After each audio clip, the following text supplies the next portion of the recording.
Thank you, everybody, for coming out to this breakout session, which I think will be extremely useful for anybody who is in a saturated market. The title of this session is How to Stand Out in a Saturated Market and Unleash Your Unfair Advantage. Now, we've got three successful founders here who've all successfully built a brand in a market that most people are not able to make it in. And so I'm personally excited about this panel. I myself had a brand in a category which is extremely competitive. I had a brand called Grace and Stella, which was a skincare brand. And every week I would just see dozens and dozens of new competitors pop up. And it was one of the most important questions in how to make it in a market where having a good product is just not enough. You have to have an unfair advantage. So I am excited to introduce our panelists, Marnie Consky, Amy Welsman, hello, Laura Thompson, and our moderator, Arati Sharma. And I'm going to let you guys take the mic because I'm not supposed to be on stage here. Great, thank you. Hi, everyone. How are you feeling today? Woo! All right. It's that mid-morning right before lunch slump, so I'm going to get your energy going today. We are so excited for all of you to join us, and it's so wonderful. I was just saying to the wonderful women up here, it's just nice to see everyone in the same room trying to tackle the same thing. So I'm glad everyone's here. Like Adi said, I'm Arati. I'm the co-founder of Ghlee. We're the world's first ghee-based skincare brand, and I'm also an angel investor of some of these amazing women up here. I'm going to let you, Laura, take it away. Introduce yourself. Hi, everyone. I'm Laura, co-founder of 3 Ships. We're a line of natural skincare products sold both online and in around 1,000 retail doors across Canada and the US. We launched back in 2020, so around 4 years ago. Hi, everyone. Oh, is this working? This is not working. Yeah. How about now? There we go. Whoa. Hi, everyone. I'm Marnie. I'm the founder of Thigh Society. I founded this brand in 2009 because I was looking for a long leg boxer brief for women that wasn't shapewear. I'm wearing them today. I just needed something for modesty and to manage sweat and couldn't find anything that wasn't shapewear.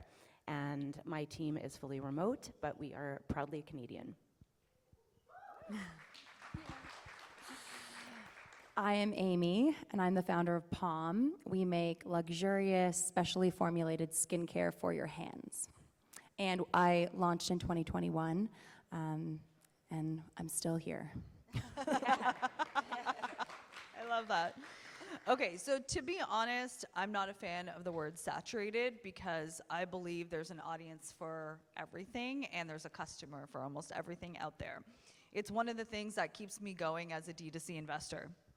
But it is hard to stand out in this market, and so much has changed since all of you have launched your businesses. So, Laura, I'm going to start with you. I love 3 Ships. It's probably one of my favorite portfolio companies.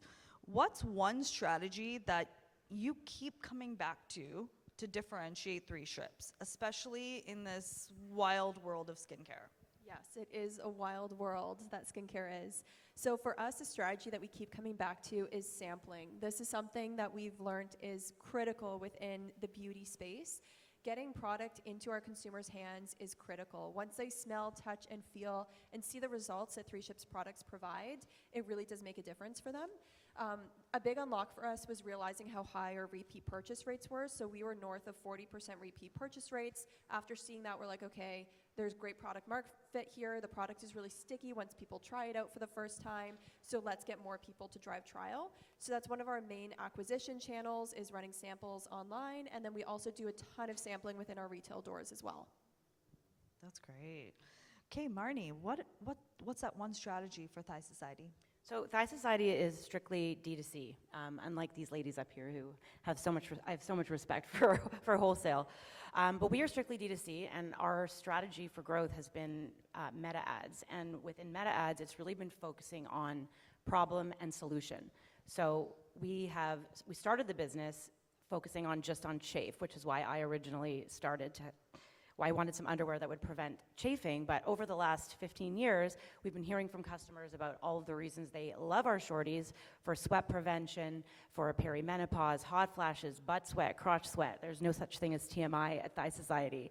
And so really leaning heavily into the use cases for our products by helping our customer understand through very targeted ads how our shorties can help solve her problems has been really helpful for us.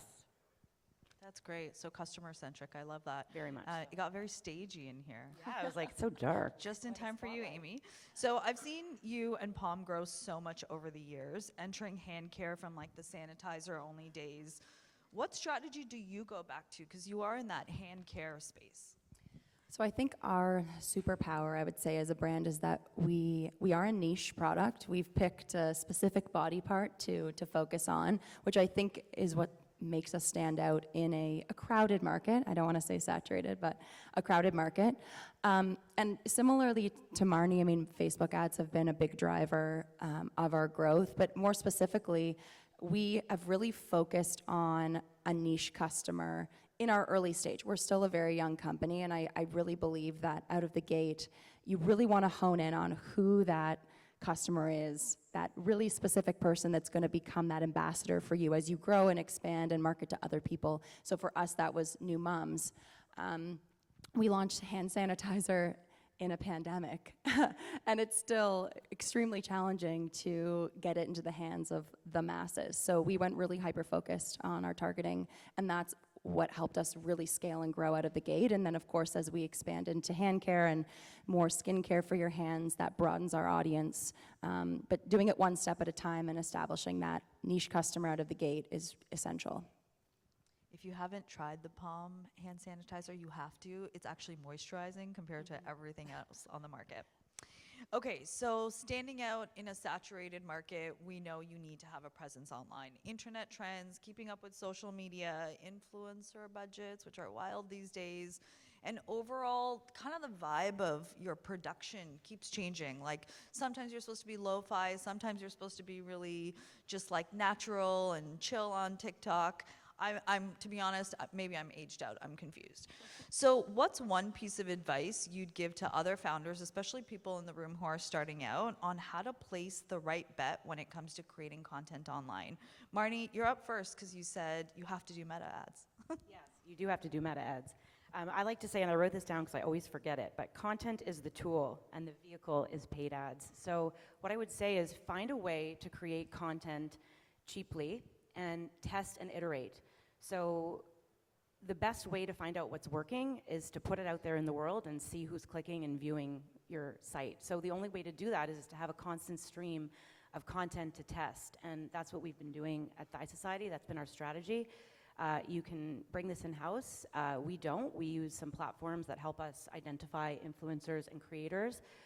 We pay them, and they produce content. We test it, and whatever scales, scales. So it's that simple. That's great. Amy, what about you? So I think that's interesting that you've leveraged a lot of that UGC from people out there and creators. We took a bit of a different approach. We have done that, but I hired someone in-house, a young woman that I plucked out of obscurity, I like to think of it.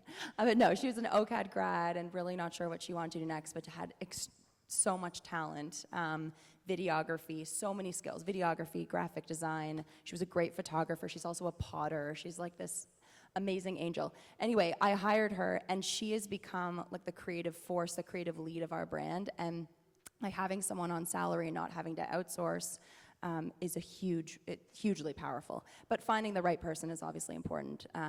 They're hard to find, but that's been the key for us, to keep content cheap, but also consistent and true to the brand since day one.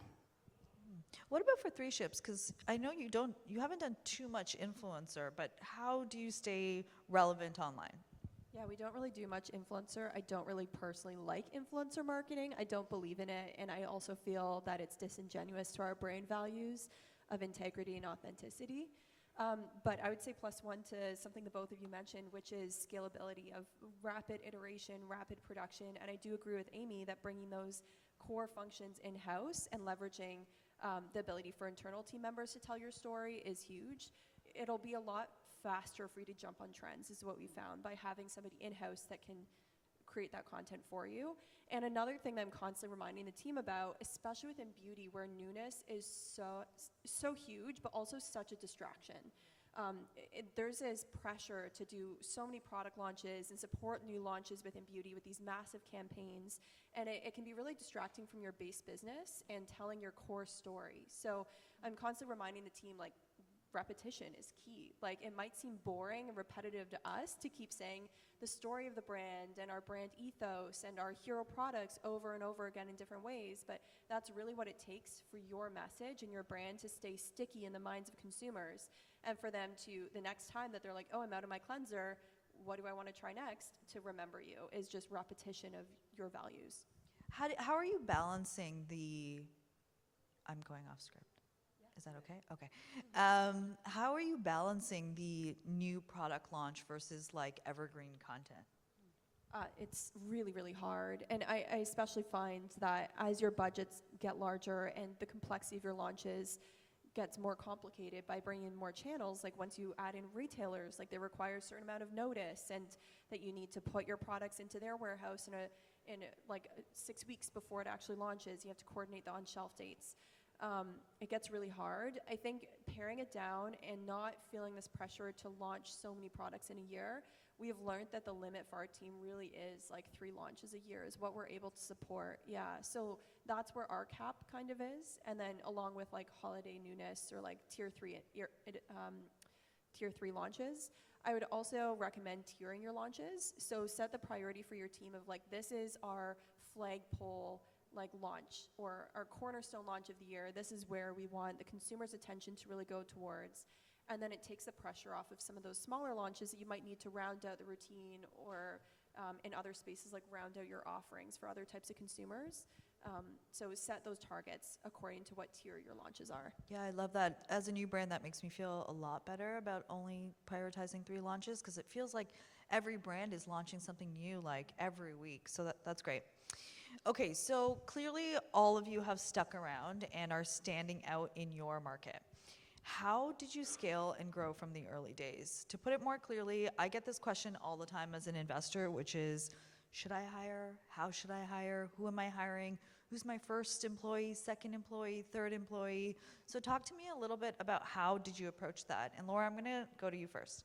Sure, so this is a controversial answer, but in hindsight, I wish that our first hire to actually be an EA, an executive assistant for Connie and I. Connie's my co-founder. And the reason for this is in those early stages, our time as founders is so valuable. And looking back at the amount of time that I wasted on the phone with the bank, clearing up some sort of credit card fraud thing, or like filling out some sort of form, or downloading Shopify data and running random analysis that like doesn't actually drive learnings. Oh my gosh, it was probably 50% of my time in those early stages. So I wish that we had hired an EA that could do these tasks, that could run these errands, that could call into the banks, that could pull data for us and fill out item setup forms for our retailers. That would have been such a value add, and it would have freed up Connie and my time to be able to focus on our prospective areas of the business and to drive strategy for those domains. Also, you can get a great quality EA for $50,000 a year versus what kind of like growth marketer can you get for that same price point? If anyone knows a growth marketer for 50 grand, I would love to talk to them. But yeah, it's really hard. So in those early stages when budgets are so constrained or restricted, I would recommend hiring an EA. Yeah, and I think why that's controversial is like in investor circles a couple years ago, even on Twitter, there was all these VCs talking about how if a founder has an EA or a chief of staff, that's like an initial ding on them. And to me, I thought it was so opposite, because especially for both of you, you're such a founder-led brand. Like, you're both in there working all the time. So to optimize your time, I think makes a lot of sense. And probably all the VC Twitter stuff is a little bit more male-dominated than the rest of our world, the real world. Okay, so Marnie, what's your answer here? So I made a decision early on that I wanted to bootstrap Thigh Society, and we are still bootstrapped till today, and it's an 8-figure business. So my first hire was a fractional CFO, because especially when you're making product for any product-focused entrepreneurs here, we have to place our POs at least 6 months ahead of time, and cash flow is so critical to the functioning of our business, as well as our spend on Meta, which I know I'm sounding like a broken record. So my first hire was a fractional CFO, and she's been critical to the success and growth of Thigh Society. Great. Amy? So I think it's funny, we're all going to have different answers, which to me indicates that I think you have to look at yourself as the founder and what your skills are. Some founders come in having worked in growth marketing in the past, others from production. When you're a solo founder rather, you really have to look at what are your skill sets, how are you going to focus on those, and how do you outsource the rest. So in my case, I hired an ops person pretty early on. I also had a fractional CFO kind of at the same time, and an ops person who I knew could navigate making the product for me, essentially, because I had really no experience in that. And she knew suppliers right away. She knew how to ship things from A to B. Like, it was all very easy for her. So that was the most efficient first hire for me. But I think really it's an individual thing. And if you do have a co-founder, you have more skill sets between the two of you. Like, that answer makes so much sense to me because you brought so much to the table, the two of you.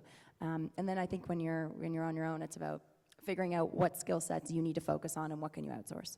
Yeah, that's great. I often say to founders, look at your own skills map and understand from that what are the things that really bring you joy, and then figure out how to offset some other things, right? Like, what are the things that are blockers for you? For me, it's posting online.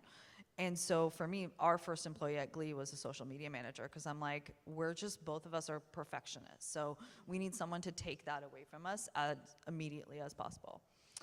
Okay, so I know we don't have too much time left and we need time for questions, but I do want some rapid fire predictions on where you think this whole e-com industry is going, especially in each one of your spaces where we know channel differentiation is really important. You need to kind of be everywhere. And Marnie, I know you talk about Meta, but prices and clicks and all the things, like, budgets are through the roof. We're heading into Q4, which is just wild. So I want to hear all your rapid fire predictions. One, I want to know your rapid fire prediction on the industry, and maybe a quick rapid fire on what do you think BFCM holiday is going to look like this year. Marnie, I'm going to start with you. Okay. So yes, if I could see everyone's faces, which I can't because it's pitch black in here, I would ask with a show of hands who's heard of Meta Shops. I think in Canada we haven't seen that yet because it's not been beta tested by Meta, but Meta Shops, TikTok Shops, basically these monoliths are trying to get customers to stay within their ecosystem. And it makes a lot of sense because they want to monetize, they want to get a piece of the checkout. So I think for the future of e-commerce, it'll be really interesting to see what proportion of brand sales are coming from these shops versus a brand's website. Will we see the end of brand websites, and will everything end up being consolidated in all of these different spots? I don't know. As far as BFCM, I might blow people's minds, but we opt out of BFCM. We front load. We try to meet our targets by the end of Q3 so that we don't have to operate in the quote unquote, to quote my CMO, the cesspool of BFCM, because we all know, everyone in this room, it's so expensive, it's so hard to stand out. Try to figure out what your value proposition is to your customers outside of Q4. It's going to be a lot less expensive. You'll also be able to attract customers that aren't discount dependent, right? Because there's a different type of customer that will shop during BFCM looking only for deals. And so we've also been able to scale Thigh Society based on focusing on how premium our products are without a discounting model, and that really carries us forward and allows us to take a step back from Q4. We're also not necessarily a gifting item, and we do, while our shorties do sell throughout the year, they are typically top of mind for most people in the summer months on this side of the equator anyway. So your season is different. Also, everyone should know that Thigh Society is strictly direct-to-consumer. Correct. So that's a bold thing for a direct-to-consumer company to I'm do. bold. Yeah, I like it. I think in our prep call you were like, throw out the playbooks, which I'm like, oh, she's speaking to my brain. Amy, skincare. Yes, and we are a more gifty item. Q4 is very essential to our brand. So sadly, I can't opt out of it. I wish I could. But I think as far as Black Friday trends, I would see, and I don't know if this is a good trend or not, but longer sales, longer promotional periods, I think, in order to stand out in what is a very expensive and promotional and crowded period. of the business. It's all about keeping people interested with the new offers and new promotions that are all fit within your unit economic framework, you know, making sure that you're not going too extreme, but also being competitive with what's out there. That's always the toughest thing, I would say, to do during that period. But I would say longer sales. People are starting their sales so early now. It's like, it's October and sooner, so especially with Amazon and Prime Day and all that. So it's really about keeping people interested throughout a longer period. And as far as the industry as a whole, I mean, it's so different, I think, depending on the category you're in. You know, Marnie, you can play in a space where you're purely D2C. Like, that's just, it's so rare and actually frowned upon for beauty, unfortunately.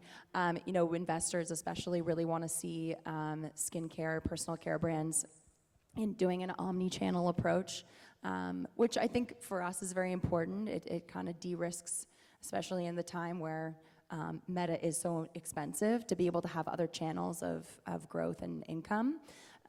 But I would say that omni-channel, certainly for personal care, is the bigger trend right now. Yeah.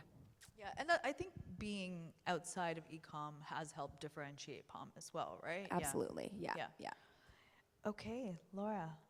Yes, so I'd say prediction for BFCMs, I agree with Amy. Sales are going to start really early, probably November 1st for many brands. Our director of marketing told the team this week, she's like, if it goes before Halloween next year, I'm going to revolt. Like, I will go and personally burn down those headquarters. And it is getting crazy early, but I think it just shows how competitive it is, especially, like you said, within the beauty space. Beauty is a very giftable item. Holiday kits are huge within our space, and most of the time those kits are launching at the start of October now, and those are the mandated dates driven by a lot of these brick and mortar retailers. So there's only so much control oftentimes that beauty brands that are omni-channel have over their holiday schedule, unfortunately. So it is just going to get pushed earlier and earlier. I think that I'm hoping that the Canadian market will start to recover a little bit with interest rate cuts, and hopefully there'll be some joy of consumer spending, but time will only tell. From a D2C broader prediction standpoint, I do think that we're going to start to see brands reaching and doing physical in-person experiences with their consumers much, much more as the years go along.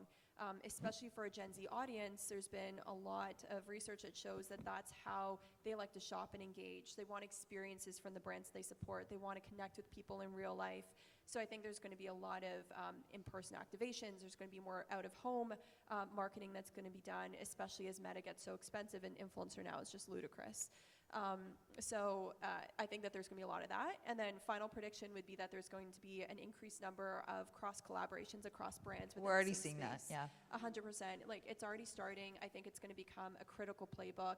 And unfortunately, this is going to make it really imperative for founders to make sure that they have connections with other founders, so you're kind of involved in that club, because it does get very cliquey, especially in beauty. It's a bit of a clique that is very hard to break into. So spending your time as a founder to connect with other founders, I think, is going to become a really important growth play. Yeah, I definitely agree with that. Sam Altman said that like 6 months ago in a QA that like experiential across the board, not just for our space, is going to be the thing. He almost said like everyone needs to go start like XM agencies. So I do think that's like quite relevant for this world as well. And how do they have that in real life touch point when we don't really know what's happening to big retailers as well, right? Like we talked about that a little bit. Yeah, I think a lot of brick and mortars are really struggling. The foot traffic is down across the board. We'll send reps in, and some days it'll be like there were literally 2 people that came in during their entire 4 hours that they were in the store. So I think brick and mortar retailers are really feeling it. The ones that survive, which I think very few actually will thrive over the next period of time, but the ones that do well are going to be the ones that plan events with their brands in their stores, draw people in through eventing, because consumers do spend on these events. Like, average cart sizes when we run events in store at our Credo and Detox Market are like $100 and above. Like, they're very motivated, but those are people that would not have ever come into the store if it weren't for that event. Actually, I just quickly add on this note too, is something that's been big for us is consumer shows as well. Like, do not forget, I think coming out of a period of time where we were all behind our laptops and hiding away in our homes, and not out there in person, it's so essential. Like, we do the One of a Kind show every year, and it is actually hugely successful for us, not only from an income standpoint, but also we get to talk to people, which, like, when you're behind in your Meta engine, you you're not talking to people and you're not really learning. So I do so much learning just from showing up to that show and talking to people. We've launched products based on conversations at that show. And if you can find a way to do that, in the US and Canada, there are lots of shows like that. I'm not saying like hit the road and drive a truck around North America, but there's definitely shows that you can pinpoint that are lucrative, but also essential for getting in front of your customers, which is something you said earlier. So important. Great. I was just going to chime in again. I feel like I'm sponsored by Meta today. But yes, I sit behind my computer too. Our whole team does. But I often will weigh in on the comments. I'll chime in as myself with my own Facebook or Instagram handle as the founder. And I think that's also something, a way to talk to your customers. And when you announce that you're the founder, people really like that. Yeah, we could have a whole other panel on like founder-led strategies, pros, cons, how to differentiate yourself, put yourself out there. We talked about this earlier. I do want to make sure we have time for a couple questions, but I can't see anybody. Yeah. Can we turn the lights So on? Can for we have Q&A? some lights on in here? No? Anyone have any glaring questions you want to just scream at me? Hands? Any questions? Yeah, we can't see anybody. Okay.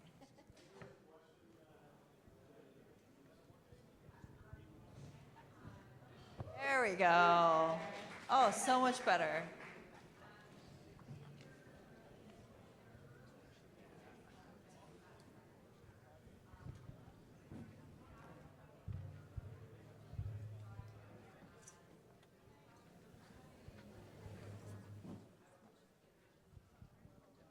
Great question. The question is, in your earlier days, did you outsource ads or did you bring that in-house? So for us, I started as I raised money out of the gate, so I had some capital to work with, and I really wanted to outsource that job, and I tried with multiple people, and it wasn't until we brought it in-house and really took ownership of our message and our strategy. I worked with a consultant who was very hands-off in a way. We had a weekly meeting, but we were really managing the ins and outs, and that was the key to unlocking our growth as an early stage brand. I worked with countless agencies who made lots of promises, and no one delivered. And I really firmly believe that when you're starting out, you have to take ownership as the founder. Like, you created this. This is your mission. You need to figure out who you're talking to and why your product matters. And once you've figured that out and can unlock that, then you can bring in an agency, which I've done now. We now work with an agency who can then take you to that next level. But I really think it's important you do it mostly in-house or work with someone who can help you at least navigate it. Yeah, and when Amy says we, she means she did it. Like, she's been refining the message, she's been optimizing, she's been doing the testing. So I do think it's, in the beginning, really important for founders to figure that out. Any disagreements? No, I would agree. We went through a lot of different agencies and had the same experience. And I mean, it still got us to our first million of agencies, but I think we could have gotten there a lot faster if we had done it ourselves. I started with an agency, and I didn't know any better. So first I asked him to train me on how to do Facebook ads, which, to all the founders here that know how to do their own Facebook ads, my hat's off to you, because I am not smart enough to understand how that works. But our first agency, this was back in 2015, so Meta was a different world back then. So they were getting us some great results, but it could have been so much better, and I didn't know any different, that he shouldn't be doing a set it and forget it approach. So my advice to people in this room is, it's not that agencies are bad or that you have to bring it in-house. What you have to do is creative tests. You have to iterate constantly. Keep throwing content out there and seeing what resonates with your customers, and try to do it in a very methodical, rigorous way. It's like statistics, if anyone knows about stats. You have to change one variable in order to know what variable is working. You can't change a whole bunch of things at the same time and then take a guess. So be very systematic about it, and if you do hire out an agency or a freelancer, make sure that they're not taking that set it and forget it approach, that they're coming to you every single week with new creatives, and that they have a lot of new creatives on the go, and that they're being very methodical about their testing. Especially because we're not in 2015, Meta. Especially since it's not 2015. Man, the glory days. I'm going to take this question over here.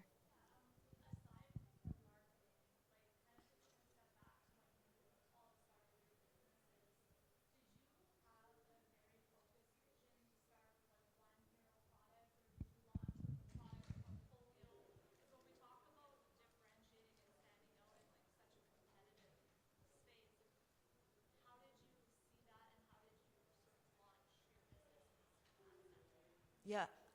I love this question because we have been talking about, differentiating based on the market, but this is a product-centered question, which I think is really important. So what about product strategy and differentiation? Like hero product versus many, and everyone seems to have the same lip gloss out there and all the things. So how do you do that? Yeah, just dance party. I always had my first product was, I launched with a single product. It was the hand sanitizer. But I always knew out of the gate, the essential thing is you have to think about average order value if you're launching a primarily e-commerce business. So to come out of the gate with a product that is, ideally you want to have that $100 thing that you can sell people. And it's a bundle of some sort. So for us, we had a refill bag, your travel bottle, and a pump that you would refill that we designed from scratch. And that equated to around $85 or $90. So that's very important, I would say. I don't think you should come out of the gate with a whole product suite. I mean, most people can't afford to do that unless you're heavily backed. But while you can definitely launch with a hero product, there's no doubt about that. Just you have to be very, very mindful of what your average order value is, because that is what's going to keep you profitable either on first order or after an order or two, but that will keep you going. And then from there, thoughtfully expand. But you can certainly launch with one product. So I was told early on when I started Thigh Society, I launched with one product. I launched with one short, and it was very clear what the value proposition was. Here's the short you've been looking for. It's not shapewear. It's going to prevent you from sweating through your clothes. It's super comfortable. It's going to give you modesty. Everyone I spoke to when I was launching this business was like, you're not going to go anywhere with this business. You cannot scale on one product. And I am a fan of the KISS principle, which is keep it simple, stupid. I don't like to make my life complicated. And I also knew that I had a product that was solving a real problem for women. So I pushed forward and ignored a lot of people over the last 15 years who told me to expand my product line. And today we're an eight-figure business with one product, fundamentally. We have 5 styles of shorts, but all we do is shorts. So I love to tout Thigh Society as an example of how you can be really excellent in your niche. You can pick a product that solves a problem, listen to your customers, and focus over time on the different ways your product can help your customer. I started with an anti-chafing short, and now we have this boxer brief for women that is just a no-brainer. So I think this can be applied to so many other different brands, which is really, don't listen to other people that say you have to launch a whole bunch of products and do so many drops per year. Refine, iterate, get better at what you do, become the best at what you do in your niche, and make sure that your customers know that. And maybe it's you make the best hand sanitizer that money can buy. You make the #1 lip gloss that everybody talks about. You don't have to be everything to everyone. And I think we all, as founders, sometimes succumb to big shiny object syndrome or trying to be the biggest and the best and whatnot. You can do really well in a niche. You can service a really strong, large customer base by just staying in your lane and what you know and doing it really well for your customers. I love that. All right, we're at time, but all of you are going to stick around, maybe over there in the back, for anyone who has questions. Thank you so much for joining us. Thank you.